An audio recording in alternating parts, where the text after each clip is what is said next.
were born out of a very political time period, which was the beginning of the 70s. And it definitely was born out of that movement of theater and that movement of thought. We were trying to go to a deeper well that included silence, a different level of motion, a different aesthetic, a largeness of character but a smallness of ego, a different kind of story. It's not about action, nothing blows up. It is a kind of witnessing. At its best, it's a kind of prayer. We will take issues and perform them, but we try to look very deeply to the root of where that comes from. The Heart of the Beast represents hope to me. It represents a continuation of some kind of ethic and some kind of sense of responsibility. I think that our stubborn choice to remain in this neighborhood where we are and to work from that place, to be there for the long, patient, honest work of being there day to day with the people that cluster around in that space and in that time is a radical thing. It's a very old way of thinking about theater, that you're in service to a discipline, a form, an art, or something that is not about my career. It is something else. And the puppets are the frame, the image, if you will. So that has its own life and its own spirit, and it took root.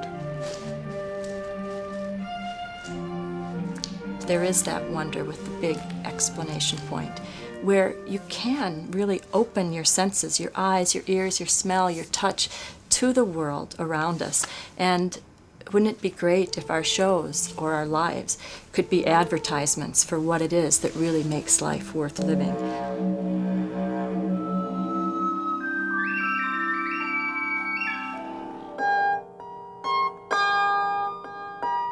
But a driving force of a lot of our work is also that wonder that has the big question mark.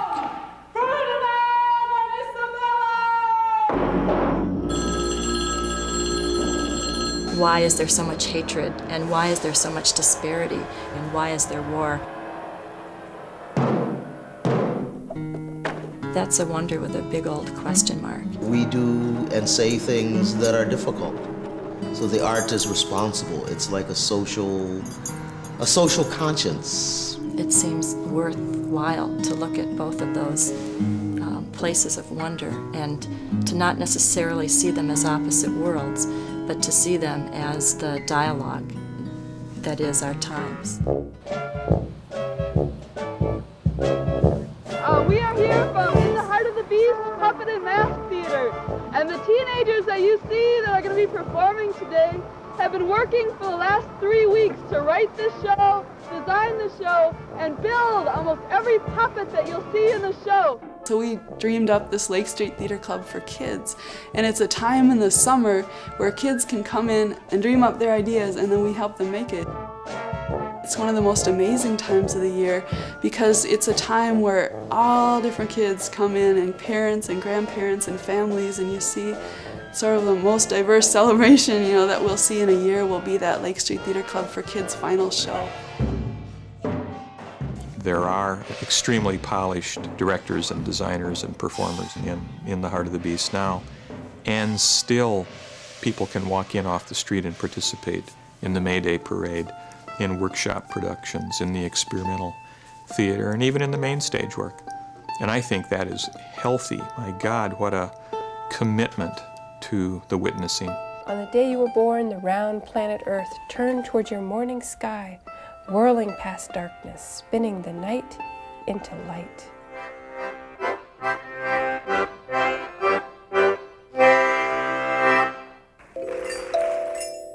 I think the play looks like the book, and I like that for children when they come home, that they will open up and remember it as something that moved in the world.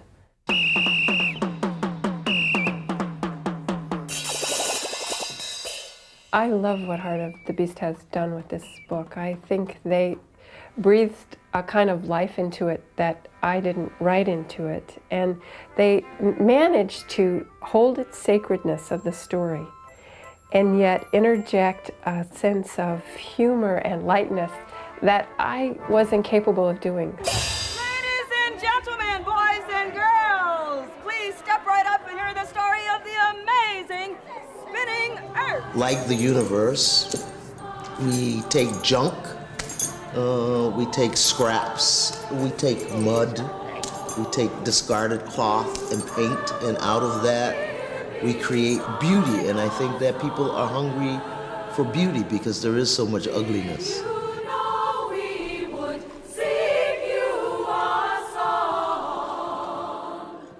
I think my favorite moments in May Day are right before the parade, and all of a sudden people are coming out of their doors and coming outside and saying, wow, it must be that parade again. And everyone suddenly has a smile on their face. That's what May Day is. It's about these, just recognizing the beauty, in each other.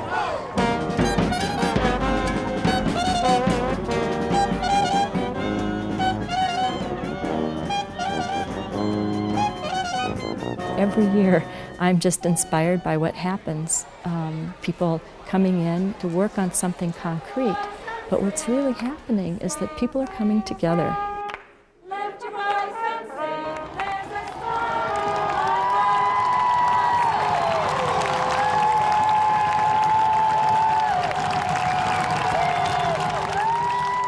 Some people in some places, I think, are like seed carriers or fire carriers from one dark place to the next, from one garden patch to the next. Heart of the Beast is that. This form of work is very crucial because it helps us look at challenging, difficult circumstances and try to find the grain of hope and that seed of change that can really turn things around.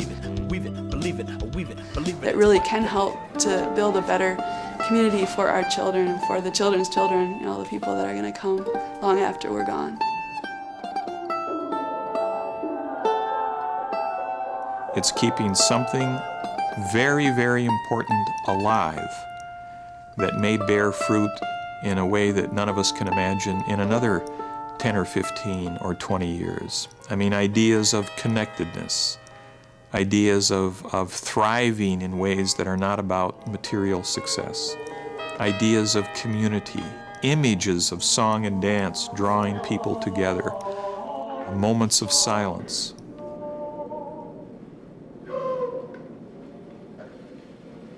The aesthetic itself is a statement to be held on to against the noise of the world.